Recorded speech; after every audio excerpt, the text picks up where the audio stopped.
With me చక్రవర్తి. వివరాల్లోకి వెళితే ప్రతిపక్షం టార్గెట్ చేస్తే వచ్చేది ఏంటి?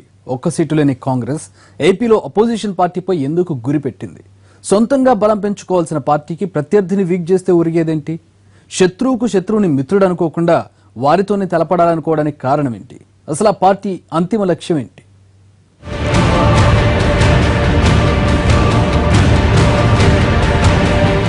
పోయిన ఎన్నికల్లో సింగిల్ సీటు కూడా దక్కక దారుణంగా దెబ్బతిన్న ఏపీ కాంగ్రెస్ ఇప్పుడిప్పుడే తేరుకుంటోంది.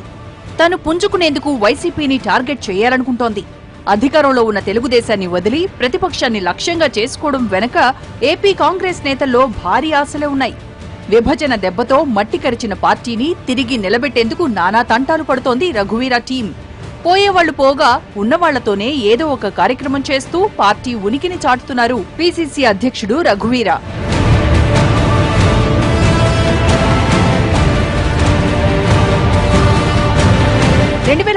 తో పోలిస్తే పార్టీపై ప్రజల్లో వ్యతిరేకత తగ్గిందని కాంగ్రెస్ నేతలు అంచనా వేస్తున్నారు. 8% మేర తమ బలం పెరిగిందని చెబుతున్న నేతలు వచ్చే ఎన్నికల నాటికి దాన్ని 15% దాకా తీసుకువెళ్లాలని టార్గెట్ గా పెట్టుకున్నారు. అయితే వైసీపీకి మళ్లిన ఓట్లన్నీ కాంగ్రెస్ ఓటు బ్యాంకేనన్నది నిర్వివాదాంశం. పార్టీకి దూరమైన వాళ్లందరినీ దగ్గర చేసుకోవడం ఇప్పట్లో అయ్యే పని కాదన్న సంగతి కాంగ్రెస్ నేతలకు తెలుసు. అయితే ఏదో ఒక సపోర్ట్ దొరికితేనే నిలదొక్కుకోవడానికి అవకాశం ఉంటుందన్న ఎత్తుగడతో ఉందట ఏపీ కాంగ్రెస్. వైసీపీకి వెళ్లిన కాంగ్రెస్ ఓట్లకు గాలం వేస్తే ఆటోమేటిక్ గా ఆ పార్టీ బలం తగ్గుతుందని, అప్పుడు తమ పార్టీతో పొత్తు పెట్టుకోవాల్సిన అవసరం వైసీపీకి ఏర్పడుతుందని లెక్కలు వేస్తున్నారు పీసీసీ నేతలు.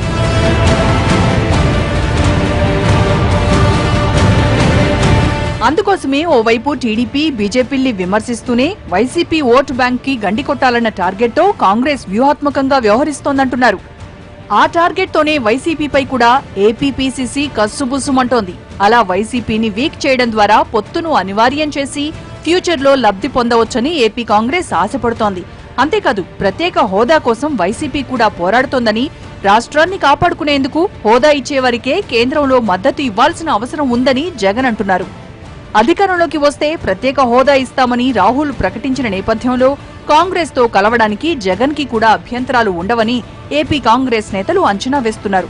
ఇప్పుడున్న పరిస్థితుల్లో ఒంటరిగా పోరాడినా ఫలితం ఉండదని గ్రహించాకే పొత్తు గురించి ముందుచూపు ప్రదర్శిస్తోంది AP Congress.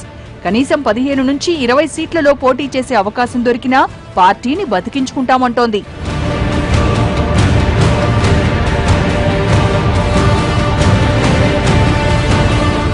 AP Congress the ఆసో అత్యాసో కానీ చెబుతున్న లెక్కలు, చూపుతున్న ఆధారాలు మాత్రం పక్కాగానే ఉన్నాయి.